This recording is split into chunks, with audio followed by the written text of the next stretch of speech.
Ballyclare District Historical Memorial Association. The GAA Cups and their links to IRA terrorists. No one can imagine how it must feel to have lost a loved one, or to have been maimed, losing limbs, or living with the scars and trauma that the IRA inflicted on the Protestant community. But I find it truly abhorrent that the very people who have suffered and are still suffering to this day are being told it's time to move on, put a line under it, stop living in the past. Why should we forget the innocents that were blown up, shot, kidnapped and tortured by the IRA when the GAA and its clubs continue to laud these terrorists over everyone by naming ceremonial cups, trophies and parks after them? Most recently in February of this year, and with the Deputy First Minister in attendance, a GAA club in County Tyrone unveiled a plaque to 3 IRA volunteers who were shot by the SAS for their terrorist activities. The club's chairman, Darren Devlin, was asked questions about the planning of the plaque, who proposed it, and how it was financed, and he replied, "I'll not be commenting on anything." The Joe Cahill Under-12s Cup. This man had been sentenced to death in 1942 for his part in the gun attack against 4 RUC officers, which resulted in the murder of Constable Patrick Murphy. It was with the support of the American State Department and the Vatican that this sentence was changed to life imprisonment, only for him to be released in 1945 under an IRA ceasefire. He was one of the founders of the Provisional IRA and commander of its Belfast Brigade. The instigator in the beginning of the bombing campaigns that led to the Troubles, he was the IRA's Chief of Staff in 1972 and had dealings with the American No-Raid Group and with the Libyan leader Gaddafi in importing guns and ammunition for the IRA. He was caught importing 5 tons of weaponry, receiving only a 3-year sentence. He stated in court that if I am guilty of any crime, it is that I did not succeed in getting the contents of the Claudia into the hands of the IRA of this country. Gerard and Martin Hart. There is a GAA Cup named after these 2 IRA volunteers. They, along with Brian Mullen, had planned to murder a part-time UDR soldier on his delivery route for work. They were armed with AK-47s, but their plan failed as SAS thwarted the attack and a shootout occurred. All 3 assailants lost their lives, but their families fought in court for compensation, claiming unlawful killing.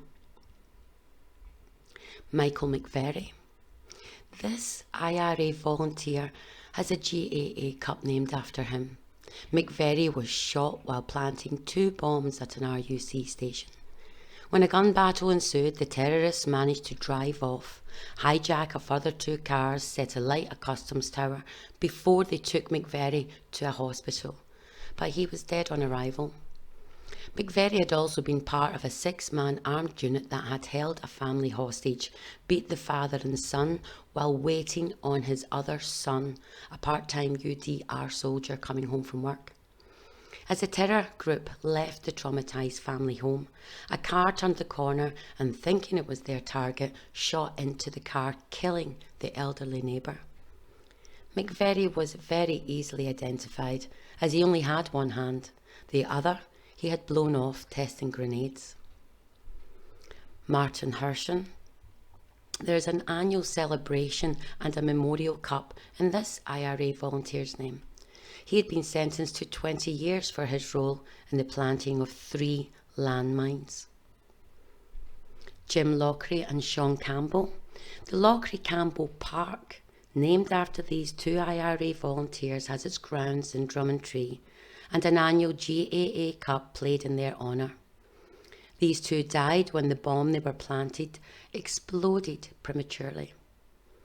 Campbell's brothers are also terrorists, with Michael being convicted in Lithuania for the purchase of weaponry to supply the real IRA, and Liam was identified as one of the bombers in the 1998 Omagh bombing, killing 29 people. Paddy Kelly Memorial Cup. Kelly joined the Provisional IRA in the 70s, becoming East Tyrone's Brigade Commander in 1985, one of the most active groups in Northern Ireland. The unit under his command targeted isolated RUC stations. In 1987, he was shot and killed along with the rest of his unit.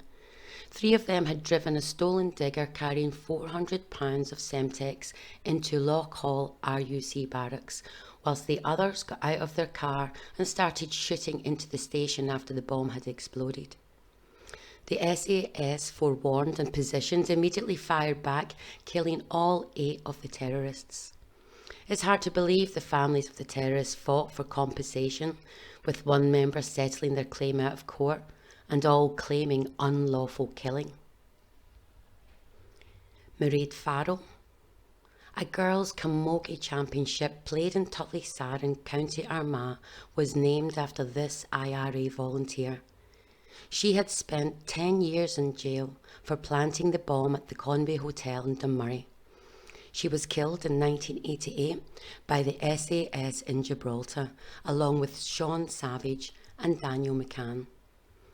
They had planned to drive a car filled with 84 kilos of Semtex from Spain to a busy town in Gibraltar during a ceremonial changing of the guard, their targets being the band and guard of the 1st Battalion of the Royal Anglian Regiment.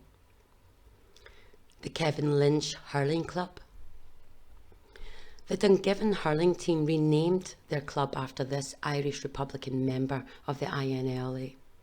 In 1977, he was convicted and sentenced to 10 years in prison for conspiring to take guns from the security forces, for carrying out a punishment shooting, and for stealing shotguns.